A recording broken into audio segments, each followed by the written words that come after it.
My client Evelyn felt her heart beating rapidly during panic. She also felt pressure around her throat, and she had a difficult time catching her breath. Her thoughts were things like, what if I pass out? What if I'm having a heart attack? Maybe I should go to the ER just to get checked out. What if I don't do something and then something terrible happens? So she worried that if somebody saw her too, that they might think she's just completely crazy, and that would make her feel embarrassed or ashamed of herself. So let's look at an illustration of the panic cycle. Now, panic can be triggered by just about anything in the world. Anything in our mind, in our body, in our environment. In people with panic disorder, it's actually very common for physical symptoms or thoughts themselves to trigger a panic attack. So let's start in this example with physical symptoms. I'm going to use Evelyn's panic cycle as an example. Now, at number 1 on the cycle, Evelyn's first noticed a physical symptom of a racing heartbeat. And she believes that the physical symptom of a racing heartbeat was her very first trigger. In number 2, Evelyn perceived the trigger to be dangerous, and her anxiety started to build. In number 3, her fight or flight was activated, and other symptoms she noticed included difficulty breathing, hyperventilation, and pressure around her throat.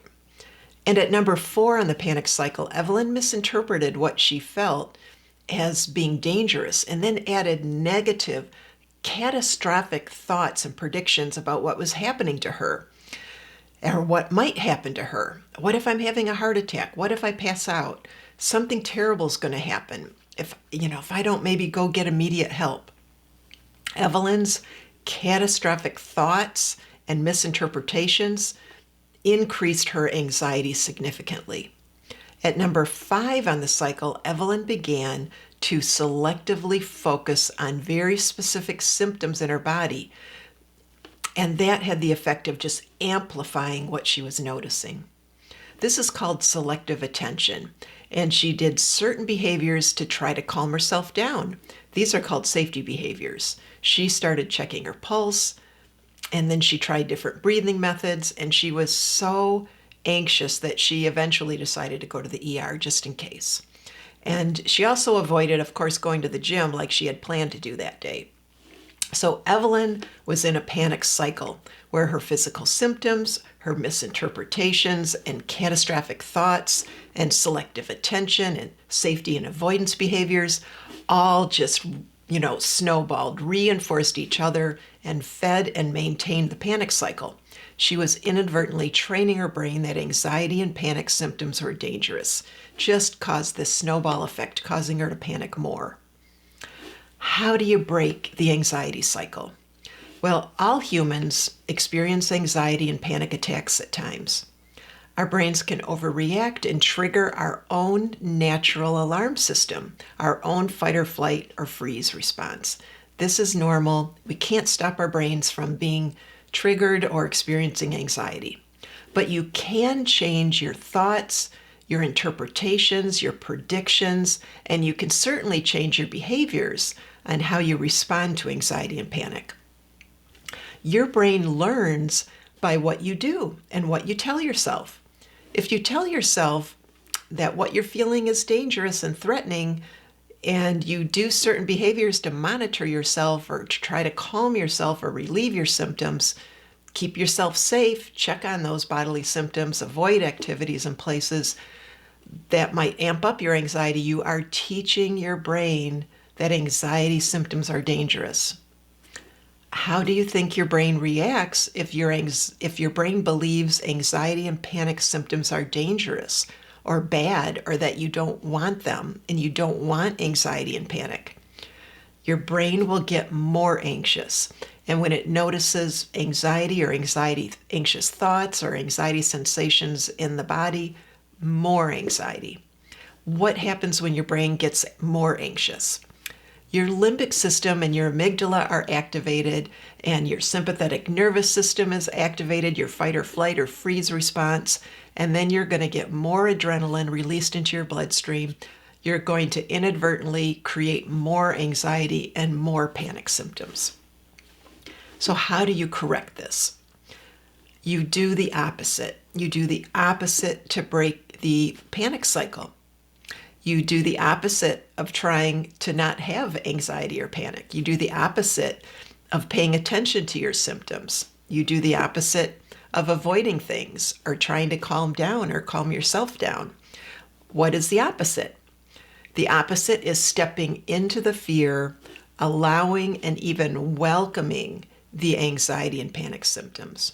You send messages to the brain that you're unconcerned, you're unalarmed. And when you begin to actually feel any of those symptoms, you welcome the symptoms.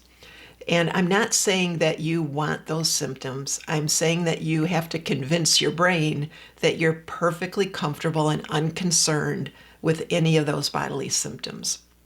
Your thoughts have to be welcoming and allowing thoughts. There you are, anxiety.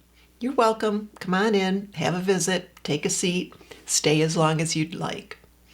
Now, your behaviors include the behaviors of someone who does not, really care about anxiety symptoms. They don't avoid exercise. They don't avoid going places. They don't practice safety behaviors like checking their pulse or their blood pressure. You have no need for behaviors to try to calm yourself down, like breathing exercises. You can do those type of exercises or meditation at a different time, just not in response to high anxiety. So changing your fearful thoughts and your behaviors is how you train your brain that you're safe. This is how you create new safety learning in your brain that will eventually allow you to feel anxiety sensations without associating them with catastrophic danger, and you will have broken your panic cycle. So let's look at Evelyn's anxiety and panic cycle as she trains her brain that she's not threatened by panic symptoms. At number 1, she has the same physical trigger, a rapid heartbeat. At number 2, she notices that rapid heartbeat and reminds herself it's just her body reacting to something, doesn't concern her.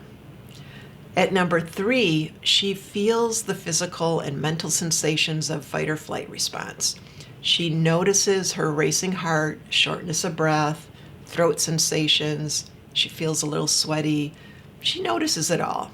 She willingly and openly feels and faces these sensations. This is the F in the acronym FACE, F-A-C-E, face fear technique.